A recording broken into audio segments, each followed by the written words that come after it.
Take a moment to imagine that you are a speechwriter for a governor who has a hurricane headed towards their state. You've been tasked with trying to create the speech that the governor is going to give to the press in order to get out the message of what needs to happen as this hurricane approaches. Ask yourself, what kinds of messages would you need to put in the speech in order for you to consider it to be successful? Now, I imagine you can think of a whole bunch of different things that the governor would need to do. What is going to help us in this situation is the concept of the rhetorical situation.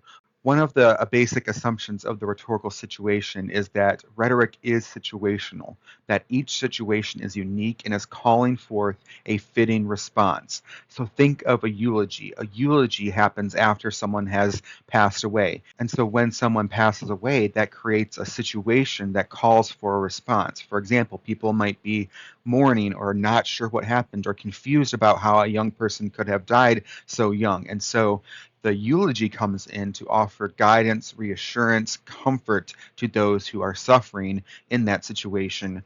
So now let's turn to look at the basic parts of the rhetorical situation. And the first part is the exigence. And this is what we kind of just discussed, that there is something going on that is calling forth communication, that is calling forth a fitting response, and that is the exigence. The exigence is a problem, an issue, an imperfection in the situation and the way things are going on that we can address through our communication. And so if we think of a goal of a speech, usually that goal is to address that exigence. The key here is that exigencies must be able to be addressed through communication. And so the hurricane itself is not the exigence. You can't yell at a hurricane to stop. You can't talk or reason with the hurricane. The exigencies are all the things maybe people are feeling or thinking. So an exigence might be people's uncertainty about the evacuation plans, and you can address that uncertainty about the evacuation plans by being very clear about how people should leave the area. Likewise, in a eulogy, the exigence isn't that the person died, it is the sadness, the sorrow, the confusion, the anger about how that person died, why that person died, and when that person died. And someone who gives the eulogy can help create comfort, create understanding, create meaning out of the tragedy that has happened. The next part of the rhetorical situation is how Bitzer conceptualized the audience. Many people will hear a speech, and maybe that speech isn't directed toward them. They might not be able to help address the exigence. So, for example, people living in Michigan or Wisconsin are likely not the target audience for that governor's speech about the approaching hurricane, even though they might hear it.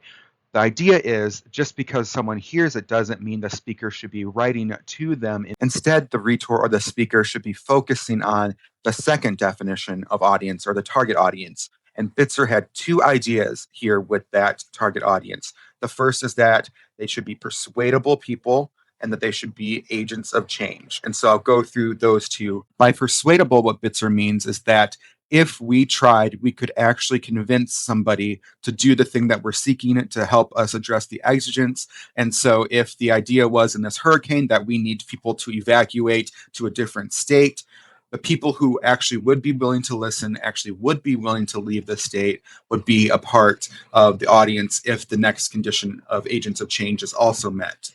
But importantly, if there's people in the audience who just like will never leave, they like survive 10 hurricanes and they are just not going anywhere, those people would not be persuadable. And so we would not include them in our idea of a target audience. And so if you are that person writing the message from the governor, you're focusing your efforts on the people you can actually persuade. Now, the second part is agents of change. Not only do people need to be persuadable, but they actually need to be able to do the action being sought. And so, if we are thinking of that hurricane and getting people to a different state, agents of change are the people who are capable of doing that. I think it's important to think about agents of change for a few reasons. First, to make sure that the way that you are trying to address the exigency is actually going to work for the people that you hope it's going to work for. If your idea is to get a bunch of people to flee or go to a different state, you need to know that they have the capability to do so. It may be helpful to think of agents of change by looking at what political leaders do. Political leaders are very concerned with convincing the people who are able to vote in their district or in their state They don't care too much right now about what people under 18 are thinking because they are not able to vote. They don't really care about what people in another district are thinking because those are not the people that are going to vote for them. And so when you see a politician really tailoring their message to a specific district, that's what it's all about. And so for Bitzer, we need to have both of these elements. We need to be focusing on the people who are persuadable and are agents of change, able to do the actions that we seek. Now, the next part of the rhetorical situation is the opportunities and the constraints. And these are parts of the situation that are helping or hurting the speaker or the rhetor's effort to address that exigence. And so, if we think of that hurricane again, there might be opportunities, things that are helping people. And that might be knowing that this message is going to get out on television.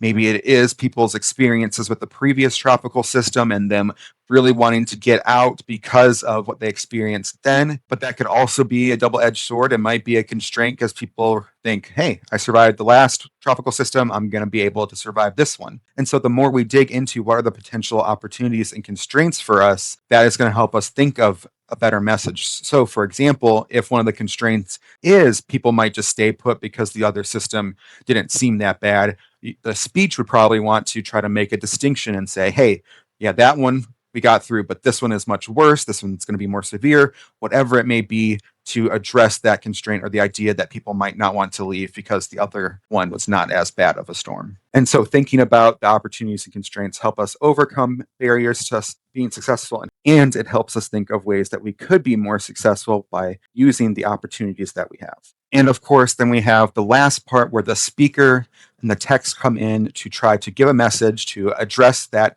exigence. And we hope that that speech, that rhetoric is a fitting response that addresses the exigence or the problem, the issue, the imperfection that was going on. So why does it matter to think about this concept of the rhetorical situation and how can it be useful for us? The first idea is that the rhetoric's persuasiveness, the speech's effectiveness is going to depend on the context. And this concept of the rhetorical situation helps us understand that context. So, what might work in one situation might not work in another situation. If a speaker developed a speech that had clear evidence, that might not always work, especially if that argument wasn't tailored for its target audience. And thinking about our target audience as those who are persuadable and those who are capable of change might help us narrow down what kinds of arguments we actually need to do, because it's not going to matter that much if we convince a bunch of people who can't actually be a part of the change that we seek. Following from that, the rhetorical situation helps us align our text with the context. It allows us to examine what was going on and what parts of the speech did or did not address the different facets of the rhetorical situation.